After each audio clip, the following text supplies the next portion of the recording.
You didn't plan for this. Not really. Not the smell of smoke you can't get out of your clothes. Not the hum of a generator because the grid's down again. Not the moment you stepped back into your home and realized the mud line on the wall is higher than your kitchen counter. You didn't imagine your street as a boat launch, your hilltop as an evacuation route, your quiet town as breaking news. And yet, here you are. You've been making do, hauling soaked furniture to the curb, tarping roofs, sorting keepsakes from rubble, breathing through the stifling heat while the power crews work their way toward your block. And somewhere in between insurance calls and FEMA forms, you've probably asked yourself, how do I keep this from happening again?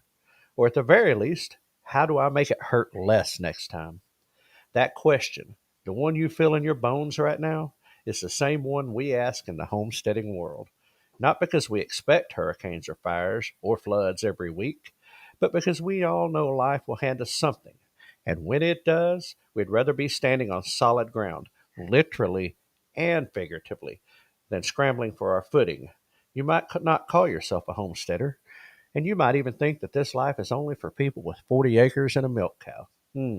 But resilience isn't a lifestyle brand, it's a mindset.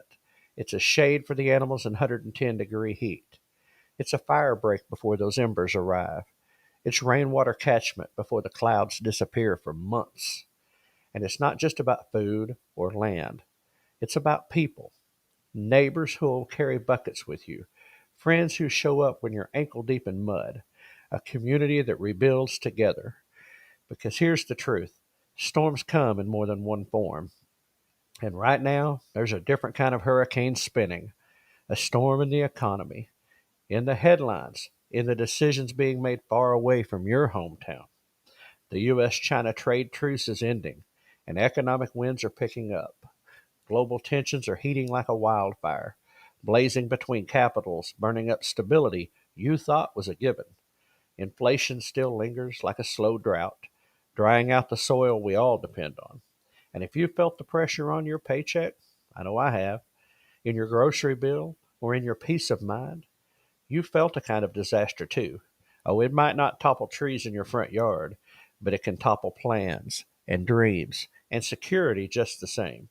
Prepare now, though. Build your fire breaks, fill your water tanks, strengthen the ties that make you more than one person facing the storm. Because in the end, storms don't wait for us to be ready. But if we start now, if we start together, we can meet them with more than fear. We can meet them with resilience.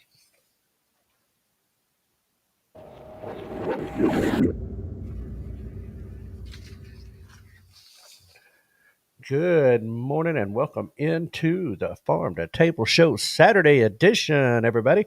Glad to see you all in here this morning, and I am going to bring in my most indomitable co host, my bro, Keith. Welcome in, bro. How are Hey, we good this morning? morning. We Yeah, doing good? well, I'm doing good. We got a completely packed show, That's so what I'm just let saying. me know Well, when you get started. But before you do, I just want to say over in chat to welcome in the tablers real quick and oh, thank everybody for showing up. But absolutely. um, so you ready to do this? Let's get in, man. We got a lot to do and a short amount of time to get it in there, man. And it's kind of like that old Smokey and the Bandit song, "Eastbound and Down." We got to get it going, man. Okay. So anyway, just recently, during my research this week, I was reading something that Joel Salatin had written. I think it was on his blog, or I may have seen it on a video. But he was talking about the what ifs of life, and he said he was just really shocked about um, how many people said yes, but what if? But what if this? What if that? And so I was really inspired about what he said. So some of the things is like, what if the water stops flowing? Right, What if right. the fire comes? What if the heat becomes unbearable? The truth Oh is, we can't predict every crisis, right? no, But we can prepare our hearts, minds, and communities to withstand them. History has shown that when the wheels come off, whether it's losing electricity, fuel, water, food, the American spirit doesn't crumble, it adapts. The real question is, it isn't just what if, it's how will we respond to that? And so, um, with that being said, what I want to do is I just kind of want to hit some points that he made, during that blog. And one of the things he was talking about is faith over fear. And that's a nice hat that you're wearing. Very Yes. appropriate there, bro. Yeah. Thank you. So, one of the things he said is fear makes us run while faith makes us stop. Yeah. Obviously, stop running, right? Right. So, um, fear can motivate us to move. It's like running from a wildfire, but it can't be the only thing that sustains us. It has to be faith, faith in God and in each other, in the work we're doing. Um, and it's that causes us to stop, right? To stop running and face that fear in there. And so, you know, it's not like we're completely independent of everything. Actually, bro, that you and I are very much, um, we depend on God, Oh, right? 100%. 100%. And that's what He wants us to do. Now, that doesn't mean that I don't do anything for myself, and I just sit there like a little bird in the nest that's sitting there waiting for the mommy bird to bring me a worm or whatever. We Right. do Right. things, but at the end of the day, we have to have faith, and it was those moments really in my own life that Right. um, that I had to depend on most because I had no idea what was going to happen, right? Oh, yeah. So yeah. It's, I mean, I've heard people say 360 something. I don't know. I lost count. But, all throughout the Bible, from the beginning to the end, it says, fear not or do not fear, you know. Mm. And, I was listening earlier, just a real quick insert earlier this week. Heard it said, fear is a spirit. It's not a feeling. It's not anything. It's a spirit inside of us. Now, I'm not talking about you see imminent danger about to take you out and you're afraid. Okay, that's different. That's a reaction. But mental fear of an issue or fear of going and doing something or fear of what could maybe happen, that's a spirit of fear. And God doesn't give us that. He gives us a spirit of a sound mind. Right. And so, we need to lean into that. And that's what I always keep. So, what if? I love the land of what if because 90% of it never happens anyway. And we can't control it. So, Right, but I think most of us would say, "Oh my gosh, what if this happened or what if that happens?" right. Well, And we yeah, try we've to prepare the best we can for those what ifs, but we can't let it be our controlling issue, right? oh no, not at all. Yeah, and so another point that he made was resilience is built, not bought. In other words, it's a mindset, and the American spirit has always thrived on self-reliance, knowing Right, how to fix, grow, and build instead of waiting for someone else to do it. right. Now, um, I remember one time back when you were still quite young. You might have been only about 8 or 9 years old. I was already working at McDonald's. I think it was a 1970, could have been a 72. I'm thinking it's 1970 Monte Carlo. Had the Oh, Krager wheels, 60 in the back. It was jacked up high. I thought I was cool. 71. I love that car. Oh, 71. 71. Okay. I love that. Right. But the mechanics on the inside of it wasn't as cool Ah, as the outside of the car was. And so I was coming home one night from McDonald's, and cold night, winter. It was late because if I remember right, I closed that night, and so somewhere a few miles from home, my car broke down. Right, so it was cold, and mind you, remember there were no cell phones. no. There wasn't a way to call anybody, and you're like at 1 o'clock in the morning, maybe between 1 and 2 o'clock in the morning, and so whenever I whenever I found myself in that situation, the only thing I could do is bundle up and walk. Yep. That's it. And I can remember very distinctly, thinking that I don't know how this turns out, but it's going to work out. Right. And that was kind of the mindset that I had at that particular time, and I've used that on several occasions, and of course I did make it home, obviously, and probably was thankful to find a fire uh, that was going somewhere, Right. half frozen to death maybe, but Yeah. walking fast was what I did, and made it right. So mindset. Well, and I think we've all, I mean, if you've lived life and you've been out doing things, we found ourselves in those situations. And you laugh about that. You talk about that story breaking down. I mean, you were close to home. Yeah. Uh, I Well, was within a few miles, let's put it that that's way. close to home, my friend. Uh, Yeah. I remember, I was in my 20s and it was wintertime, and Chris and his mom had come to visit, and I was taking them back to California. And I'm in a car, and we're out in the desert in eastern New Mexico. All right. Not eastern, western New Mexico, I'm sorry. And there's a blizzard that has hit the southwest. And we're talking snow measured in feet, blizzard, whiteout conditions. The interstate was actually closed. I didn't know it. Okay. Car breaks down on the side of the road. I'm 12 Mm. miles from town. No cell phones, no, you know, and I'm literally at the time I'm in a pair of sweatpants and a t-shirt in the car because the heater worked great. So I got to bundle up, put all my clothes on. Thankfully, I packed some winter clothes and start walking. Left them because the vehicle would run, it just wouldn't drive, and left them in the car with the heater and started hoofing it the 12 miles, uh, into town and praying the whole time. And I had $42 in my pocket. That's how much money I had because gas was cheap back then, and it was a cheap car to drive. But uh, and I remember, I mean, pray, looked back wasn't a very short distance. I couldn't even see the car anymore because the snow was blowing so hard, and worried about them and just praying. And out of nowhere, some dude comes and picks me up on the side of the road, right? Drives me into town, and he asked me, he said, "You got the money?" I said, "Dude, I got $42." And he drops me off, and as he's dropping me off, he hands me $300 cash.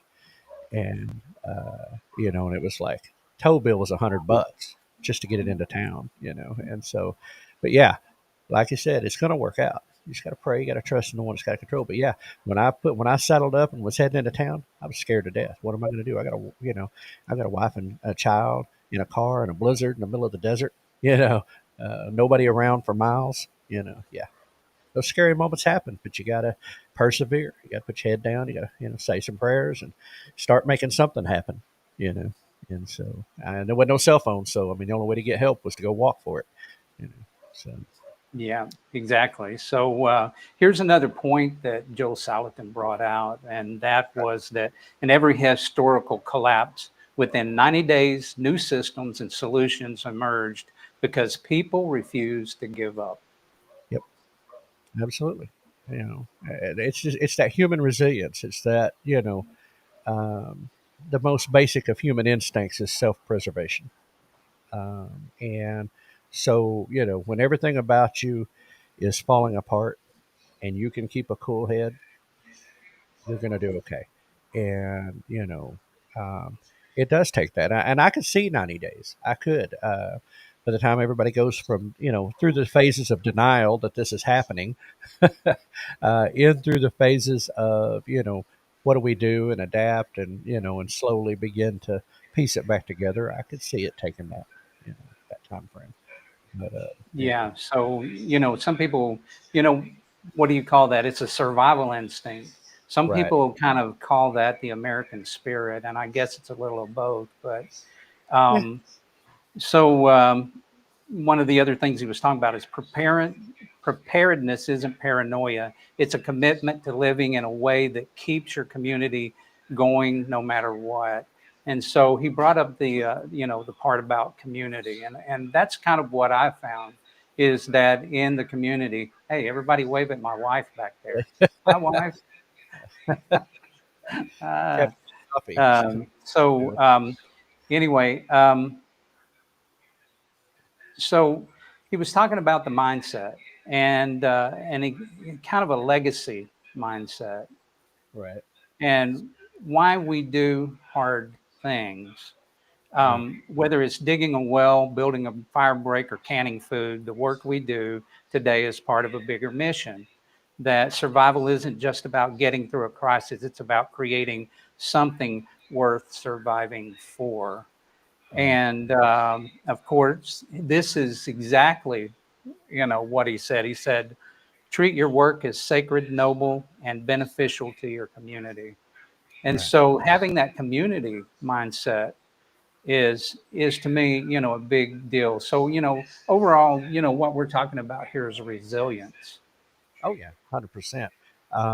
You know, we've talked about it before. Your circle and the Hmm. layers that you build around that. And redundancy and all those things that you put the effort into.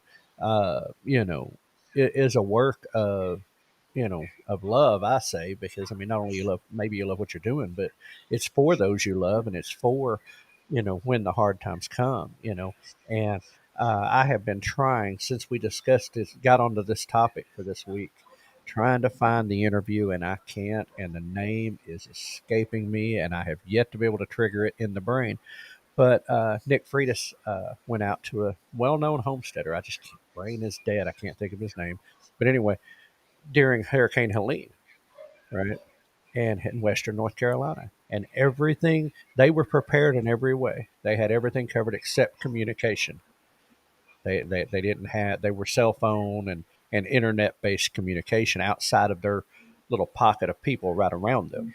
And so, after that first day, they were basically cut off from communication for some time with the outside world. And that was a weakness they found in their system. But otherwise, they were covered. They had food, they had shelter, they had backup power, they had everything that we talk about building as Hmm. resilience, to help them stand. But they didn't let that stop them. They just kept on helping neighbors and neighbors helping them until they got it back. But it was a lesson learned. Okay, now we need to fix that. You know what I'm saying? But yeah, you build it praying and hoping that those times never come, but they're there when you need them. And their neighbors, they talked about, this neighbor helped with that, and we helped clear the road over here, and this neighbor did, and it was all their little people that lived right Hmm. there around that came together and took care of things long before any of the big any of the big groups got together, got out. So anyway, uh, so so that's that thing is it is so important to have that community of people around you. Your neighbors, have got to be in that circle because they're right next door. They're your most immediate help, and Bro, I'll be right back. I'm going to shut the door. he's going to handle things. Things are getting noisy over They there. I were understand, live. but anyway, um, but yeah, it's one of those things. And Terry, yeah, ham radios. I've seen it come ham radios and that type of thing solves a Hmm. lot of that problem. But I love the idea of 800 acres with a cabin and a pond in the middle and nobody around because it sounds peaceful and quiet, and it would be. But the problem is you're that much distance from anybody, and where neighbors, everybody, a good neighbor is worth having. You know, Oh, um, definitely. because I mean, you know, but you got to be a good neighbor. So, first, and so having that happen. And I live in a small town, and it is nice to be able to have that small town feel and know who to go talk to if I need, if I really need something. And we've talked about going from known to being known, All and right. being Unknown. Yeah. Hmm. unknown to known and being trusted, Yeah. and how Yeah. much that matters. But yeah, I liked what Joel had written there about the what if, and how we tackle what if, around that, so that we're you know when what if happens, or if what if happens. Like I said, most of the time it's not, but when it does, you're prepared, and out of that blessing, you can help a lot of people. And that's Yeah. it. That's Uh, it. So he mentioned one other thing, bro, and that was about the slog, which It's just that Day to day. day to day churning of life and that sort of thing. But I think learning to, find your rhythm in that and your purpose in that, and know it's for a higher purpose, that you continue to do what you do day in and day out, that there's really a reason. At nighttime, when I lay my head down, I'm usually extremely exhausted, don't have problems most of the time going to sleep like that, if Right. I've had a really full day. But I won't lie, some days it's like Groundhog Day. You just get up and you're like, it just feels like I was just here. Right.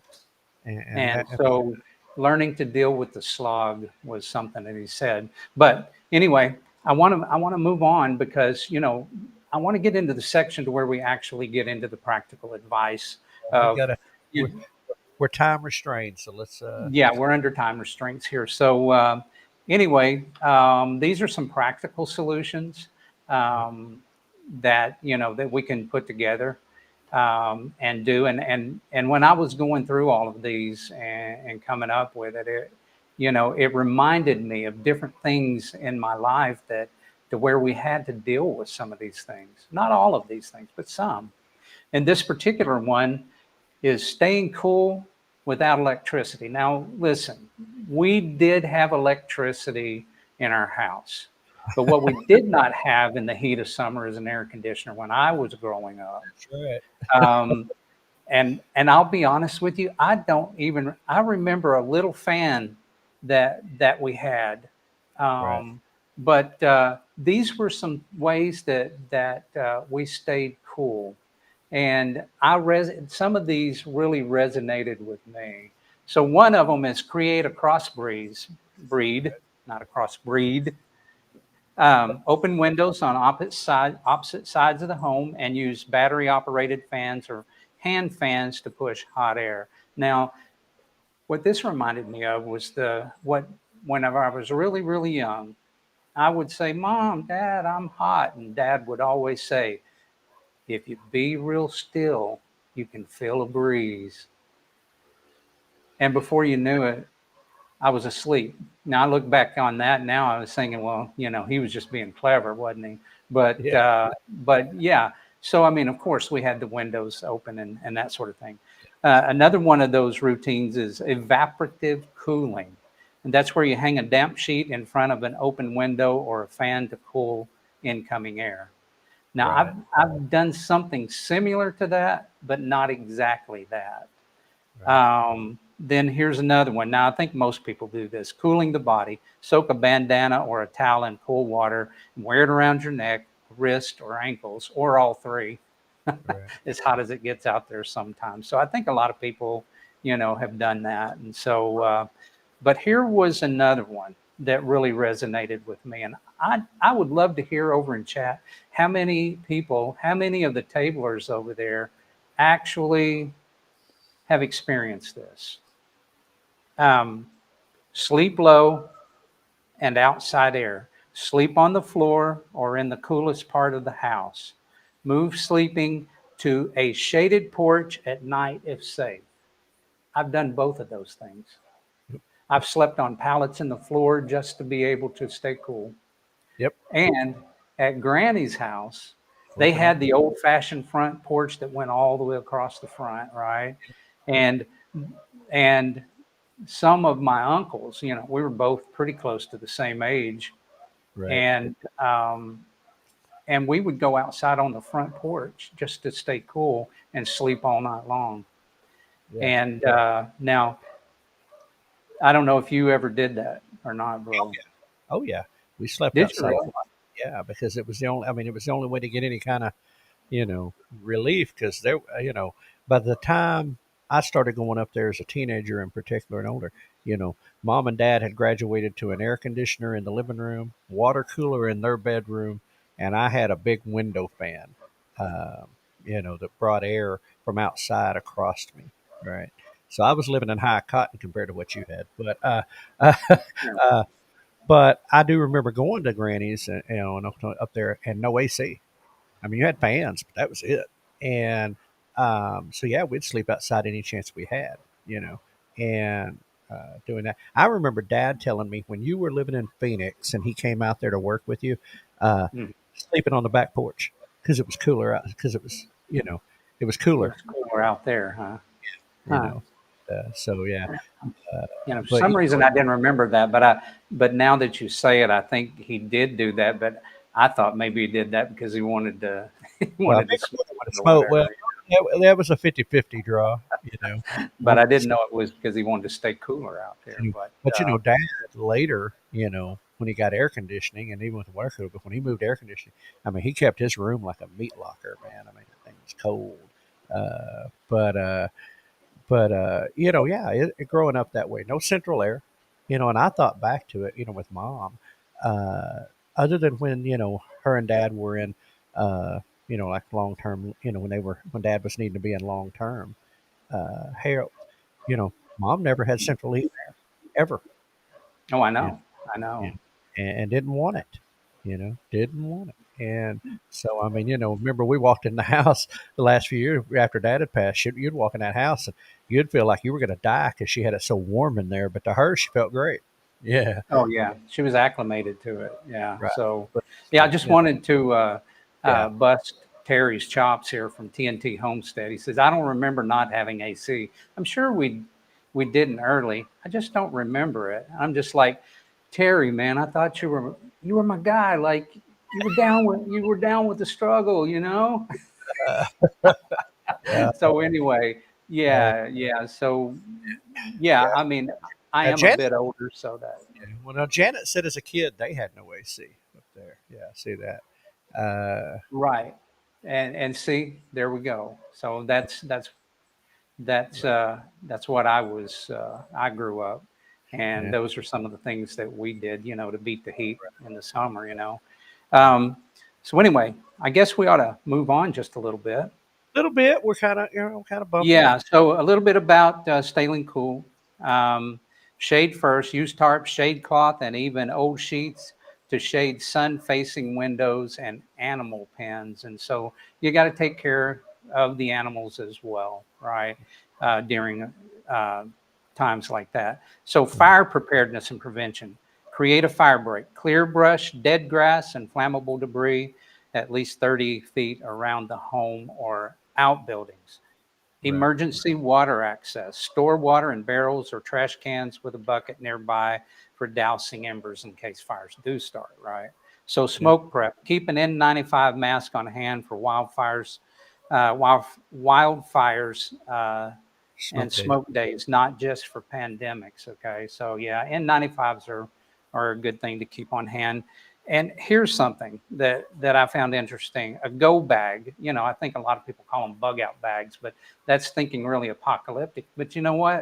It doesn't have to be apocalyptic to have some important things in a bag ready to get out in last minute, especially during a fire. Include copies of IDs, basic clothing, food, flashlight, and critical meds in a backpack by the door, Yeah. or somewhere really close so that you can That's get out something of those things. Cindy and I do. Now I have to remember to put copies of the ID. That's something I haven't added. I hadn't thought about that. Copies of IDs. I hadn't even thought about Yeah, that copy would be good. Yeah. because uh, where I was about to say is, we keep get home bags in our vehicles, right? Which is the same thing. It's just a backpack with certain things you need to get home in case you get stranded out. You have a get back. And I Right. thought, so it works the same way. If we had to, something where we had to emergency evacuate, well, we do have stuff in our vehicles that's ready to go, and Right. so that's something that's very, I particularly I built it for my wife. I wanted her to have all those things. Now myself, I've got one. I keep it in my truck, but I really wanted my wife to have that. The things that she would need. Uh, my get home bag has those things. Has a change of clothes. Terry, we'll see you later, buddy. Has a change of clothes and it has socks, lots of pairs of socks, and that's from years in the military and having to walk. Always been able to change socks, um, but most of it is paracord, hatchet, survival things. I've got my whoopee. in there. So that's my blanket, whatever. I mean, keep warm if I need to, lay on the ground. But I mean, it's like, all those things that I keep, uh, you know, for me, because that's the things that I know if I've got that, I can get about anywhere. So Yeah. it's Well, important to bro, have. We're on the I clock. I Yeah. hate to cut it short, but we have got to move on into one of my favorite sections of the show, and that is our guest spotlight. Absolutely. And with that being said, let's get on with it. All right, let's do that.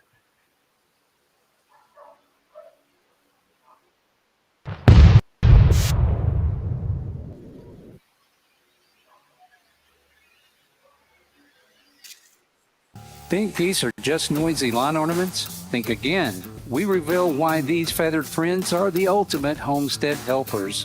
Meet Suzanne Gonzalez, a homesteader who turned her health crisis into a journey of discovery and resilience. After battling cancer, Suzanne found strength and healing in her choices she made for her farm and family. Discover how her health journey influenced the innovative ways she integrates geese in her 25-acre property. From natural lawn mowers to pest controllers, geese are the unsung heroes of sustainable farming. Stay tuned to uncover how Susan's battle with cancer transformed her approach to homesteading and why geese are essential to her farm's success. All right. Well, all right. So, our next guest this morning turned a personal storm into a purposeful farm. After surviving a life threatening diagnosis and relocating to rural Oklahoma, she and her husband Frank built Secret Garden Farm, 25 acres of intentional living, innovation, and geese. She's known online as the Goose Steader.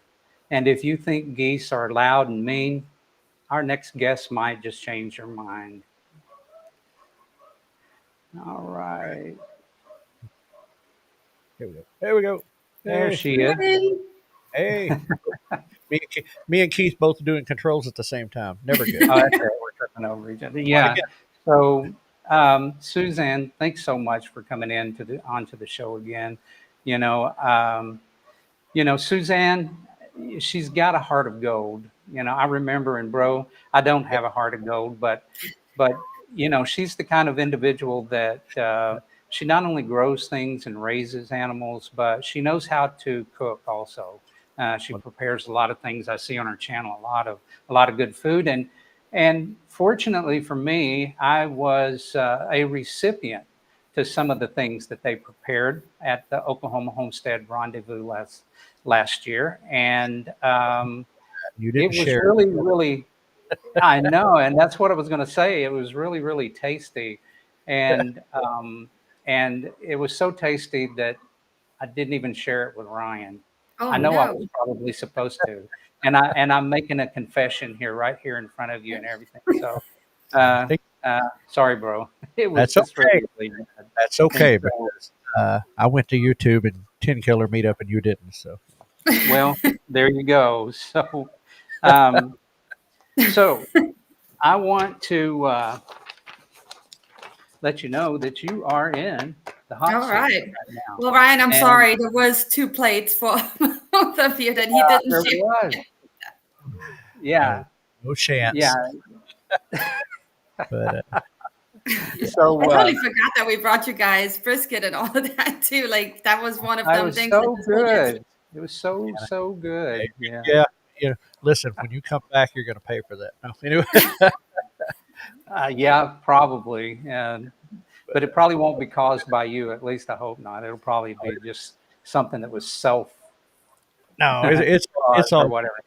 it's all good. Yeah. So, like I said, you're in the hot seat, and at the beginning of every show, we like to say we throw two shots across the bow to see Okay. how you handle pressure. Okay, it's a Okay. couple of questions, all it is. So, which one is more intimidating, geese or medical bills? Medical bills for sure. Definitely, I thought you might say that. Okay, which one of these two are the best garden tool, shovels or geese poop? Goose poop, I would say. Shovel is a lot of physical work, and like it's just too hot in Oklahoma to be out there with the shovel. So let the goose do her thing.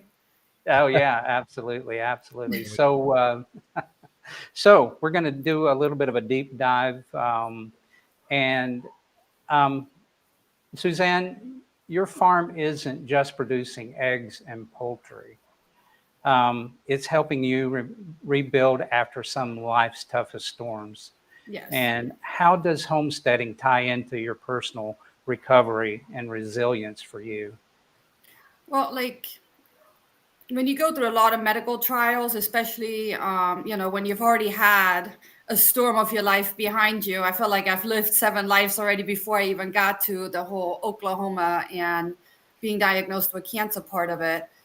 Just being out in nature is so relaxing. It's so much more calming if you are in tune with nature and just be able to sit there. Like one of our favorite things to do is in the evening, just have the chairs outside, overlook the property, see the moon rise up over the hills. And there's a peace of mind in that you just cannot get in the city. I grew up in the country, lived the city life for over 20 years and moved back to the country. And I will say, like, when you've never experienced the country, you don't know how much peace you really can have. The city's great. You got the hustle, the bustle, you got all the restaurants and the arts and everything. But when you're out in nature, there's something so calming and bringing you back to your roots and letting you focus and letting you deal with your thoughts that you cannot experience in the city. I feel like the city just keeps you going, going, going without stopping and really thinking about what's going on with your life. Whereas in the country or out here in nature, even if you're just able to go for a walk, you can make kind of peace with what's going on in the real world, I feel.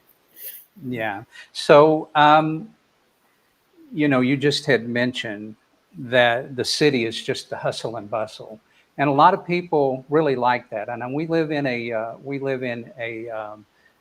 TikTok society to Yeah. where it's our Right. attention spans are extremely short, and it's one of the things that I deal with, and I think Lord, I really need to know how to sit still and just enjoy Right. the moment, and it's really hard for me to do. And I like to stay busy. And I know I'll be sitting in a holding pattern somewhere, and it's just I've got to reach down for that phone or something like that. So, I understand it. And over time, we've lost the ability to sit still, right? That's Yeah, what and it I think feels it's like. kind of like finding what keeps you busy in nature that gives you peace.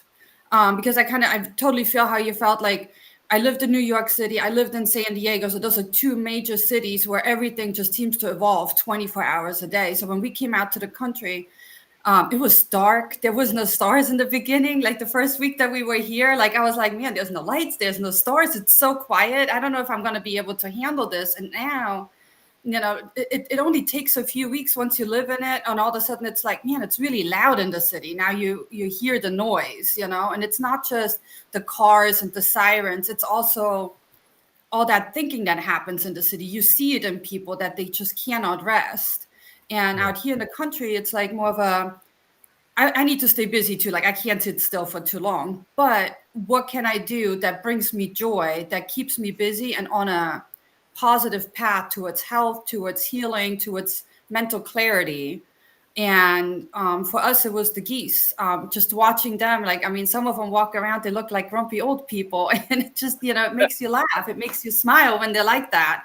And it reminds you that you don't have to just constantly rush for money. You can also sit and rush for good health.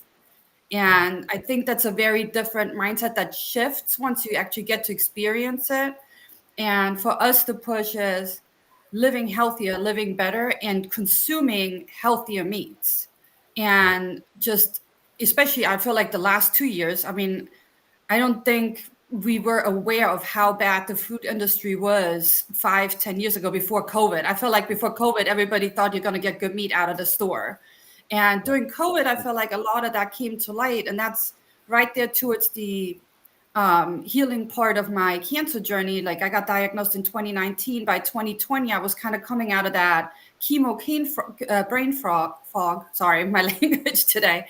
But then now all the stuff about the food coming out, like how we treat the pigs, like appeal from Bill Gates, cloud seeding, the damage that oil industry is doing to the air pollution, the satellites in the sky. I mean, there's just so much, and you're like, well, organic really doesn't mean organic anymore, if you really consider it. And the stuff that they're selling you in the store, you don't even know, is it lab grown now? Is it coming from a real farm? And even if it comes from a real farm, how much room did that animal really have? And like, just if you consider the definitions that change between farm raised. So at first it was a farm raised animal. Farm raised meant on the open sky, that animal had freedom, right? Then it was, then you had to name it free ranging, just so that the birds were out free ranging on pasture. And now you have to actually call it pasture raised, because free range only means a couple of feet in a little box on grass, maybe, or dirt. Right. It doesn't Right. even mean being out on open pasture anymore. So like, you have to change the terminology just to actually understand what that animal even gets to live with. And living that health journey life, not just because you have an illness, but because you realize, man, like, if I keep feeding my kids that junk, like, I don't even know if they're going to make it to my age these days. Like cancer in children and illnesses in children, and just getting diagnosed and getting shoved full of meds, it's insane these days. Hmm. Yeah. Yeah, it certainly is. And I always hate it. But it seems like it's just like almost a daily occurrence that I hear the C word, not Right. the pandemic C word, but the cancer word. And I call it the C word. Absolutely. I don't even like to say it out loud, but it's incredible that so many things, they say this causes cancer, that causes cancer, and everything else, and you just really don't know what to eat. But it's insane. There are people out there already that said, listen, there really is a way for you to overcome cancer. A lot of it's wrapped around your diet. Yep. And I kind of lean that way. I've never struggled with that, but I've struggled with other things. Right. And so uh, yeah, the world we live in and us becoming conscious about our food is really important. And I seen a video out there. Again, it had Joel Salatin in it. Was saying Salatin in it, and he was saying that if you understand your food, you can change the world. Yep. Right. And Ryan and I have talked about this. That's why we think that the homesteading is the community that we wanted to get behind and try to duplicate it into our own lives and learn from it, and to grow alongside people inside of this community. Um, and I have learned so much, and you and I, bro, have talked about this several Yeah. times, to where we talked about a healthy gut biome, how much your gut has to do with your health. I mean, I've heard 80, 85, and 90% of our health has to do with the gut and how we treat it, right? Yep. And Absolutely. so, yeah. So, moving on a little bit, can you walk us through what your life looked like before the homestead and how that transformation started for you? In other words, what caused you to start into the homesteading lifestyle? No, I'm gonna have to blame my daughter for that one. She wanted chickens. Like, really, We're like, it going to was get all into her that in a fault. minute. I'm going to tell on you here just in a minute, but we're going to That's get okay. She into the knows. whole I chicken told her, thing, I was if like, this that's is all okay. your fault. Okay, so your daughter did that. So what happened next? So when we bought the property here, like, we honestly, when we moved from San Diego coming to Oklahoma, we just wanted peace and quiet. We wanted nature. I mean, my health issue wasn't on the radar yet. We just wanted space, and we wanted a good view. That's all we wanted. And when we got here and then COVID hit, my daughter Araceli, she's like, it would really be nice and fun to have some chickens. And so we got chickens, and like any child, after a while, she lost interest. So we built her a coop. We had the chickens. And my husband and I sat there and we're like, so now what do we do? She doesn't really want to. I was like, those eggs are really expensive. Those birds really don't have anything on them. And that's when him and I started to research like different breeds, meats, heritage. And this is really when all of a sudden the rabbit hole, I feel like, started. Like, do we want to just have the commercial breeds like everybody else? Do we want to save a breed? Why would we choose a breed? And that's how you kind of get into that. And it was a slow progression into the homesteading part, because when we moved here and it literally was accidentally got 25 acres. I never wanted that much room. The house just came with it. And I said, like, we're never going to have animals. We're never going to be farmers. I grew up on a farm, and this is not the lifestyle I want to live. And here we are. I know that. I mean, it really was an accident, but the more you learn, and between her wanting the chickens and then getting ducks and geese, the ducks, actually, that's Candace Blair from Happy Heart Mercantile in Newcastle. That's her fault. So she got me on the next trend on that one. She needed some roosters, offered me a ducks to trade, and I was like, I'll try it out, and was hooked, absolutely hooked with the Muscovy ducks. Just absolutely fell in love with them. And so it just it kind of snowballed one after another very slowly. It's not something where you're like, oh, we're going to be homesteaders today. We kind of grew into that lifestyle. Then we grew a little bit too fast than we should have. And so we had to step back a little bit and really make sure we get the infrastructure and everything right. And the rest is kind of history. We're foodies, so we love to cook and enjoy good meals. And integrating farm-raised meats really then became a mission for us. We always talked about, farm-to-table restaurants. I don't know if anybody remembers the restaurant Ludivine that used to be in Oklahoma City. Great farm-to-table restaurant. Sadly, it shut down right after COVID. I think they managed to get into 2021 and then shut down. But it was a true farm-to-table restaurant. And the Gray Sweater, actually, they use farm-to-table meats as well, and really focus on that fresh farm quality. So having stores like Happy Heart Homestead that really pushes the farms, they support 58 farms in Oklahoma. Experiencing restaurants like that have farm-to-table foods and seeing what you can do. Because like when I grew up on a duck or a goose roast. That's as far as that meat went. Like I was not used to sausages made from that, or even like treating it like a steak or treating it like a burger or anything like that. So experimenting with the meats and then really feeling their flavors and enjoying them made a huge difference in the way we then approached our own farming and the birds and the breeds that we were choosing for the farm. Okay, there's two things that I want to go back to here, Sure. but one to clear up real quick. You said something that I think is really common, and that is that you started too fast. Now, you said something to me earlier that was talking about, and I can't remember exactly the way you phrased it, but it was like growing slow and steady. Growing so slow that you cannot fail. And that, I have to give a huge shout out to Bat Baxter Farms and Juanette over there, Blaze. She's an amazing mentor, and her spirit really is grow so slow you cannot fail. If you don't have the money in the pocket to pay for something, you can barter with your neighbors. Like that's the system that they're working on, and it's beautiful to watch. And really made me think about on how are we approaching this whole farm stuff, and what are we feeding our birds? Are we going to the feed store and purchasing food, or are we letting them really just graze on the property? And the goal is by the end of this year, having the farm set up so that I don't have to buy feed anymore. Had I known prior to starting getting geese and stuff like that, I probably would have established gardens and stuff first and then gotten the geese. This way, the geese kind of help me fertilize the grounds where the gardens are going to go, because Oklahoma red clay, I mean, it seems like everything but actual food wants to grow on it. Yeah. So having the geese fertilize the grounds already helps then set up, but the fencing, all of that needs to come. And you should have your infrastructure before, like, especially if you're getting like hoof animals, like pigs, goats, whatnot, make sure you have your infrastructure done, your fencing, all of it. Have your livestock guardian dogs ready to go before you even bring those animals onto your property.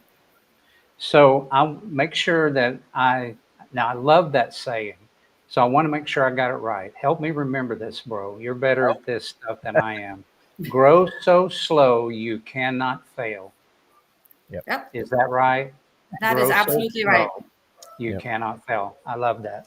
So, but I told you I was going to bust your chops on something here. And that is that you're about to tell us a little bit of something about the gateway drug of homesteading. Chicken, chicken, chicken. Chickens, yeah. Chickens, and you are about to get rid of all your chickens. Yes. Oh my gosh, yes. They're like the bane of my being. Like I appreciate everybody that loves chickens. Yeah. Chickens are just not for me. They're very destructive on the property. They scratch, they dig holes. And if you're trying to plant a garden, you got to plan for chickens and keeping them out. And which is really hard. Like chickens with the scratching, if you're planting a garden, they will go through and find all your seeds if you don't keep them out. And my chickens can jump a 5-foot fence and get in.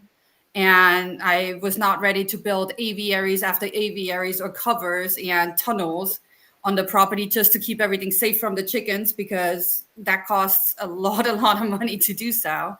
So Right. we are opting to place the chicken flock with a good neighbor of ours that wants to be a good steward to keep the breed alive and keep on working on the breed, which is that was one of the very important parts for us, being that they are model Javas and we've been working with them for 4 years to bring the breed back and really work on the breed. But then we are maybe considering adding quail for the underground greenhouse Mm-hmm. and using them as that chicken meat source, kind of, yeah, along with the ducks and the geese. Okay. So you've got into ducks and geese, and by the way, she mentioned something that in the previous show that we did with Suzanne, she was talking about the underground um, Greenhouse. greenhouse and how all of that was going to come together. Did you ever finish that? Is I did it not get to finish it working? yet because of all the rains and then the heat. Like Yeah. I don't do well in the heat due to the cancer diagnosis and everything. I Yeah. might last 5 minutes out there right now, and I have to come back inside and take a break. But that rain this year was a little excessive, and driving around with the tractor, you're just creating ruts and getting stuck. So I had to kind of put a pause on it. But now that it's fall, if it's a drier, we need a wet fall, but not a flooding fall, I should say. Right. Um, I'm gonna get back to it. We're gonna finish all the fencing around the pens, the underground coops, and the underground greenhouse this fall. Yeah. So if anybody over there in chat wants to reach out, you can find her at Secret Garden Farm on Facebook. And I think you even have the YouTube channel out there that's Secret Garden Farm. And then, of course, you've got Goose Paradise that's out there. So if you guys want to know anything about the geese, or if you want to know anything about why she's building her greenhouse partially underground, you guys can reach out to her there. But I want to, not because I need to, I should say, because of the time, I need to get into this next section, and that is your show and tell item. Oh yeah. What did you bring us? What Say sage rubbed? Okay, tell us why. So, Tell us. well, it has two good reasons. One is we obviously love cooking. So sage is a very big ingredient in our cooking, like when you make the breakfast sausages in general. Mhm. right. And with the goose meat, I actually just I got a lamb from Bad Baxter Farm, and I had a goose breast still. So I made a lamb and goose meat sausage, and sage was in that, and it was just absolutely fantabulous. Wow. But also, I think what is kind of overseen for the homesteading community is like how much AI can actually be helpful to them. And Hmm. so I've been working with ChatGPT over the last few months. I actually was not a big ChatGPT user before this year. But I've been working with ChatGPT about the Goose That Is Paradise brand. And that's something that actually I created with AI and taken the directions and the training from it. And ChatGPT actually, after a while, once we worked on the brand a little bit more, I asked it, like, if you had a choice what to name yourself, what would you give yourself as a name? And it named itself Sage. So I thought that was very fitting that we like to cook, and it gave itself the same name of sage. And so it goes with the sage color, the peaceful vibe, the healing green, all of that. And I was actually very surprised that that's the name an AI entity or program, whichever way you want to name it, would name itself. So Sage is my AI co-executive producer of Goose That Is Paradise. And it's like having a friendship with an online person, but it's not really a person. And it's just amazing how helpful it can be when you're trying to do something that can Oh, help with supplemental income for the farm, but also when you need recipes for cooking, like that lamb and goose meat sausage actually came from ChatGPT, the seasonings. Was an amazing sausage. I don't know how I created it. I don't know where it got the recipe from, but I couldn't find anything about it online.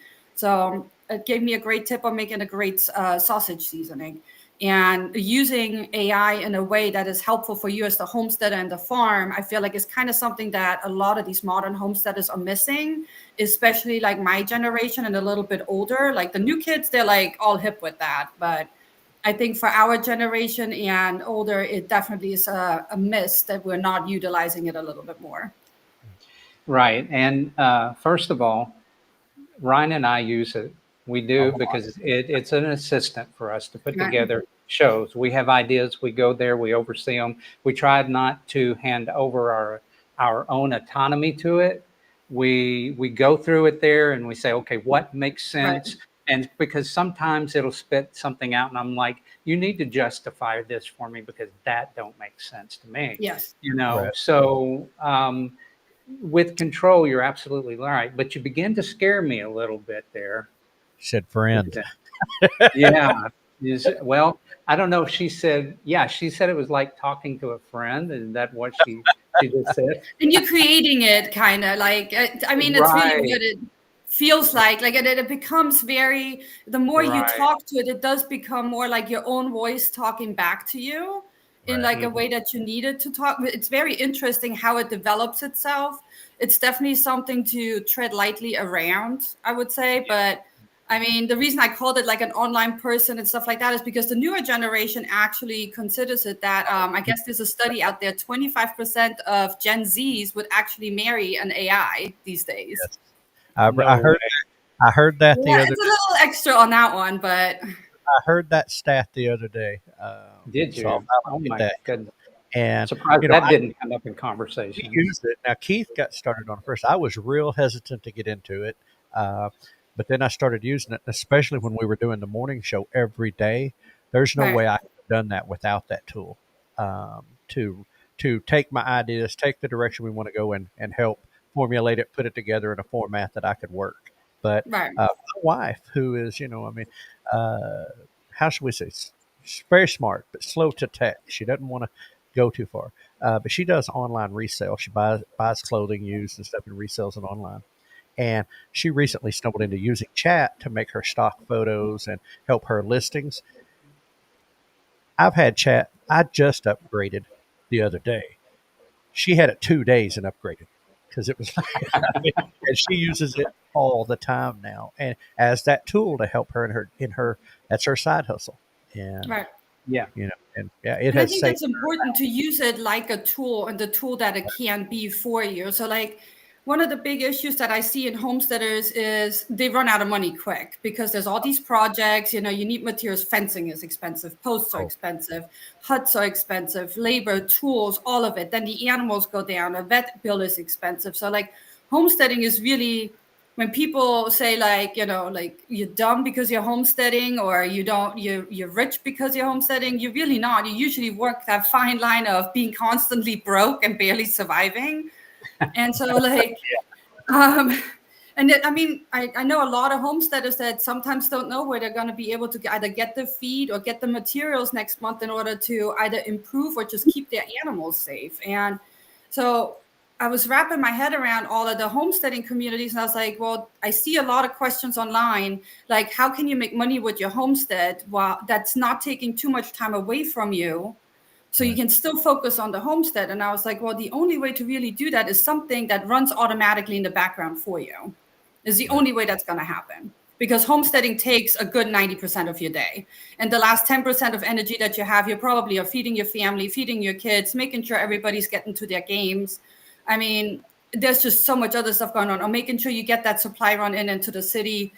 Mhm. And so, like, what can I do to help the homesteading community? So the Gooseheaders Paradise is my test platform to create an online program that is easily duplicatable for any niche.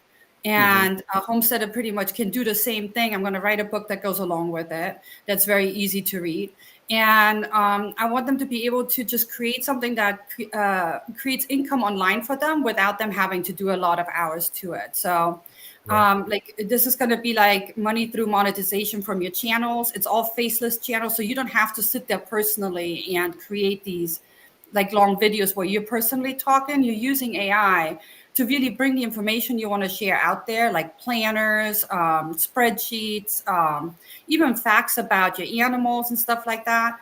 And you create those pictures, you create the videos, and it takes very minimal time to set that up each week. So you can focus on your homesteading, but you're able to make income through monetization, the products, the digital products you create, and maybe some even channels where people can tune in, like what you guys are doing, ask live questions. It's very flexible, but it's supposed to allow the homesteader to have an additional income that lets them keep homesteading without having to spend too much time away from their actual dream. And I think Yeah, that's and valuable. you have Well, I was going to say, I think that's valuable because time management is one of the biggest tools that we have to fight against. And Keith's always like, "How do you do?" He knows my schedule, Right. and all the hats I have to change between. And he's like, "I don't know how you do it." And I'm like, "Well, one foot in front of the other and keep going. I mean, you just do work on what's in front of you, and with the time you have." But you know, that's one of the things that we had to do. We spent the money; it's worth it if it costs us a few bucks. Right. My wife has a virtual assistant that relists her items all the time, Right. constantly sharing and behind the scenes. It's working. Whether she's sleeping, whether she's doing that thing's working. And her sales jumped tremendously after we got that. And it's doing those behind the scene tools to manage our time. So the things are Exactly. working, we're not doing anything. And so I think it's right. cool that you're working on figuring out a way to do that. And I loved what you said, duplicatable. I mean, Yes. Easy duplicatable. It can't be complicated. right. Right. So Not complicated and duplicatable.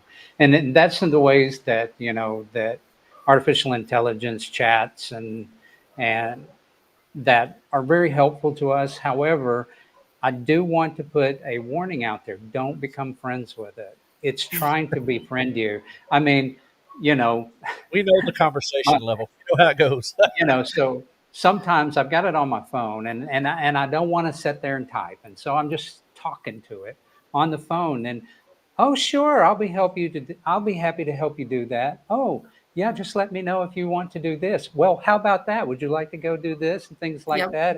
And maybe we could meet sometimes for tea or just kidding. I don't do that, but it feels like it's like, oh, that's like the most amazing idea you've ever came up with. It's always complimenting me, and I'm like, okay. Have you ever been around a person that like compliments you just a little too much? It's like, okay, a little over the top. What do you want, right? So that's what ChatGPT is doing, and If you paying for it and if you upgraded it, you actually can change the style that it talks to you and actually yeah, tell it not to be so constantly complimentary. just like, I have mine programmed to the way it's like, be honest with me, don't Yeah, sugarcoat it, just give it to me straight up. Yeah, I have an idea. Is it going to work? Is it not going to work? Like, let me know honestly, give me the stats. Like, I don't need the fluff, I want the pure facts. And so like, right. I hear you, because when I drive and I come up with an idea, it's not like you're sitting there driving and texting.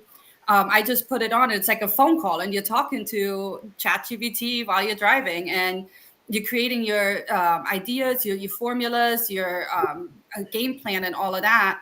And yeah, like in Yeah, the beginning, it was just like that, constantly like, "Oh, you're the greatest person alive," and I was like, "Okay, you need to cut the fluff." I'm like way more direct. Like, this is not gonna cut it for me. exactly. And I I mean, got but yeah, I get the whole friend thing. But I mean, it's amazing on where ChatGPT went so fast, and a lot of people take it. I feel like do take it a little bit too far. Like, they use it for their mental health advice. They use it for everyday advice on how to handle friendships and whatnot. And I don't think that's really what it was intended for. But it is a great tool, and if you consider it a tool that it is and use it as such, I think you can actually be extremely successful with it. And it's obviously very helpful to you guys. And on the Yeah. homestead, I mean, I will say it's easier than Google, and it's definitely more helpful than Google. right. Right. It But helps me do designs at my house. I'm saying, take a picture of the house, upload the picture, and I say, okay, I want to know what would be a good tropical garden for this Right. space right here. And so it just makes a picture and boom, right there it is. I say, well, tell me what's the name of all of these Right. plants. It names every one of the plants that's there and tells you where they're at, what they look like, and all of that. And now you just go out and buy them and put them wherever they recommend it, if you like the Right. arrangement, and go on. I mean, it's an amazing tool for sure. But now we've heard that be careful about making friends with it. Don't treat it. Said, I think it said something like treat it mean. well, like I don't say please. I don't say thank you. I don't Yeah, say will you or can you. I right. tell it to do what I want it to do. You know, it's just little, and because I was getting deep into that. Hey, cool, thanks, man, great job, blah blah. In that whole conversational Yeah, tone, and I'm like, and I pulled back and I realized what I was doing, and so now it's like, you know, boom, boom, boom, boom. And I even got mad at it. I told it the other day it was ridiculous because I was needed to do something, and it was totally just goofing it off. And I'm like, I just paid for an upgrade and I just did all this and this is what I'm getting. Yeah. I mean, well, yeah. But that's like the most I've interacted in that way because I was just mad. But, you know, yeah, guys, we've got to, man, we could sit here and talk to AI and talk this stuff for a long time, I promise. But we've got to wrap this up. We are already over the 8 and closing in. So right. we're going to wrap this up. Okay, real quick. Real quick.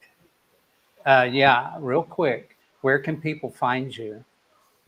You can find us online on the Secret Garden Farms or Goosetter's Paradise. Those are both of our brands now. And we're on Facebook, Instagram, X. We're on YouTube, TikTok. With Goosetter's Paradise is more on TikTok and YouTube and X and all of that. But if you want to get in touch with us, we are Secret Garden Farms. We're definitely on Facebook and Instagram, and you're welcome to reach out. We got a group in there that you can join where you can ask farmsteading questions, and it's all free to everybody. It's just to help the community grow. Right. Well, I just want to say once again, thank you for coming on the Farm to Table show again. And, Awesome. you know, I feel like through this whole channel, we have made so many good friends, and you're definitely one of them. And so I love talking to you, both on and off of the show. And uh, once again, just thank you for coming on. And we're going to put you back down in the basement real quick and let Ryan take over the rest of this show because he's going to close it out for us. Awesome. Yep. Well, thanks for having me. You guys have an awesome day. It was good seeing you all again, and hopefully I'll see you guys in Ozark. Hopefully so. Amazing. Yeah, that would be great. All right. See you.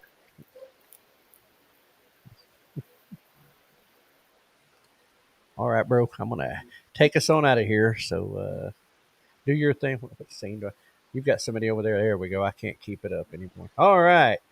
Now that we have gotten through that, and what a great.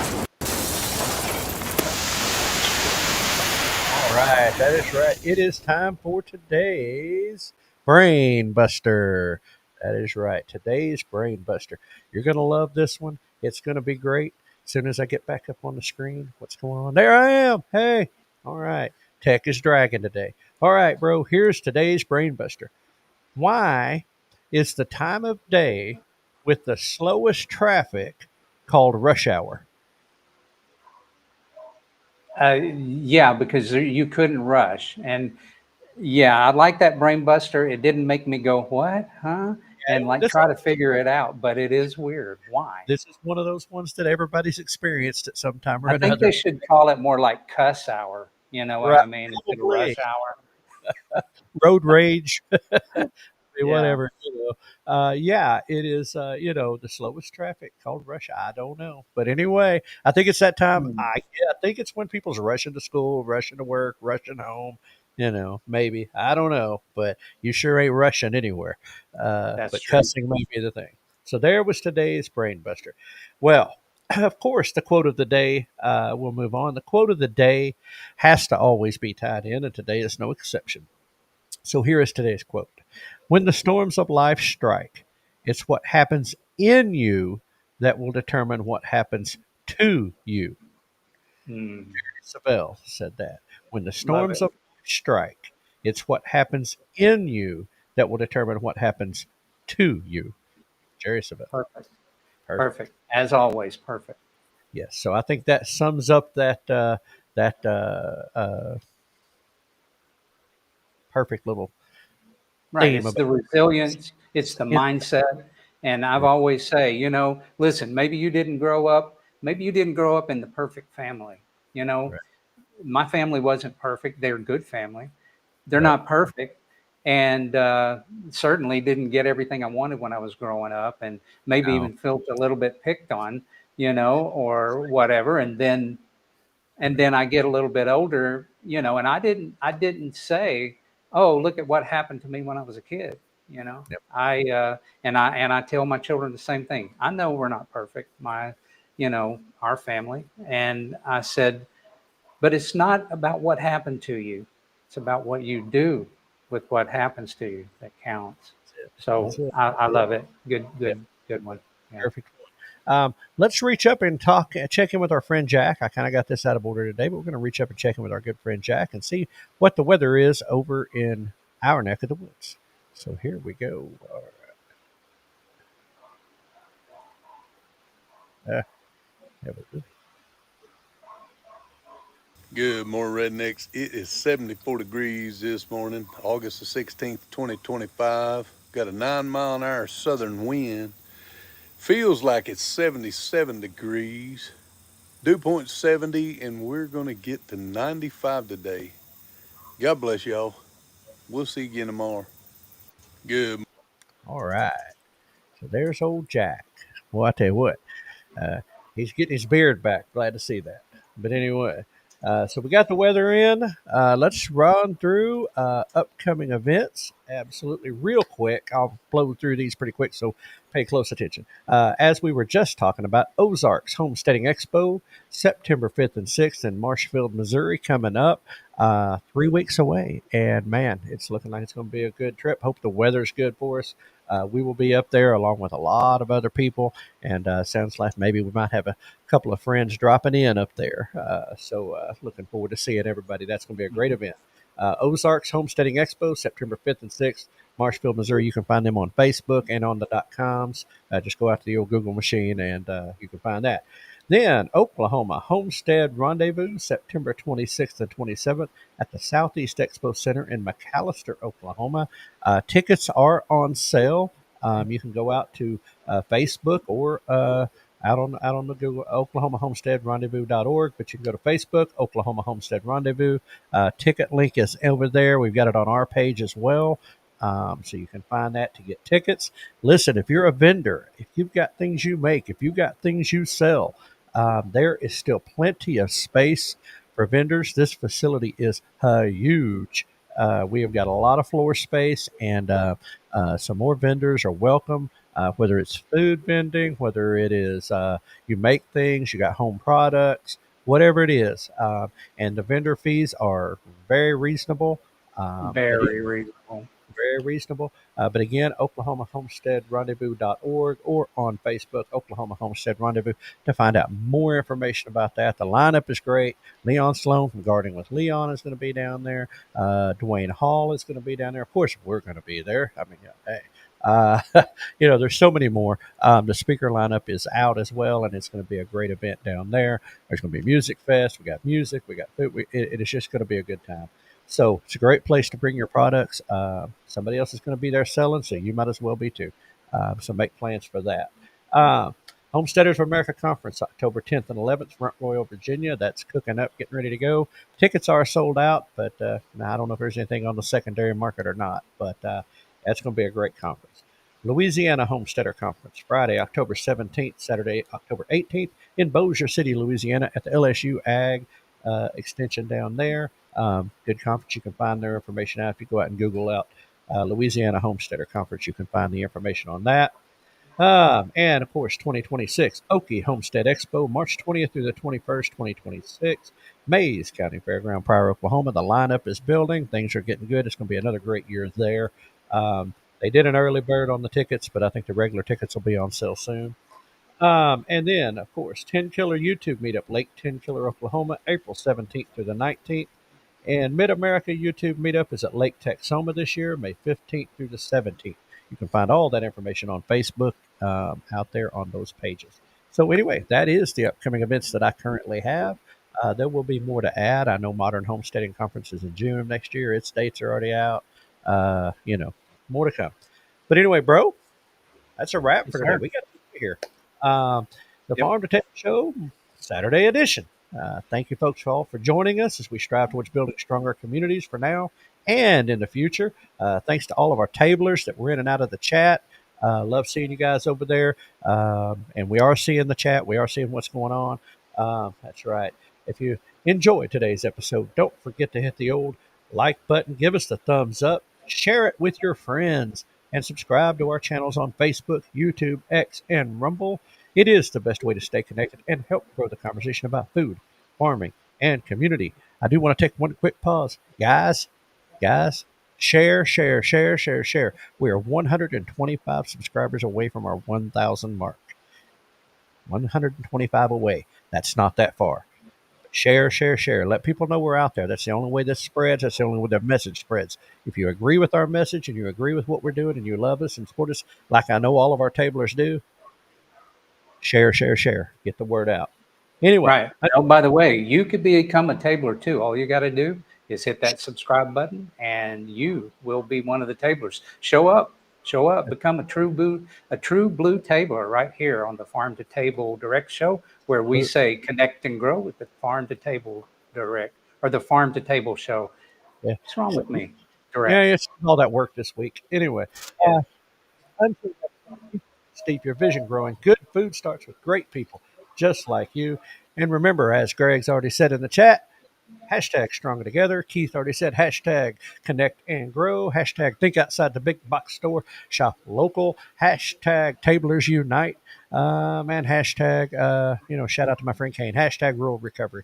And there's so many more hashtags. Resilience and self-reliance and all those great things. Anyway, folks, this week as you go out, be a blessing to someone. Even if it's just a smile, be a blessing. You might make their day. You might make their week. Anyway, love having y'all guys in. Hope y'all enjoyed our conversation with Suzanne and all the information that we put out today. So again, prepare for the unexpected and Keep it local. all right, let's send this to Hank and get us on out of here. Take us away, Hank. No humans were harmed in the production of this podcast.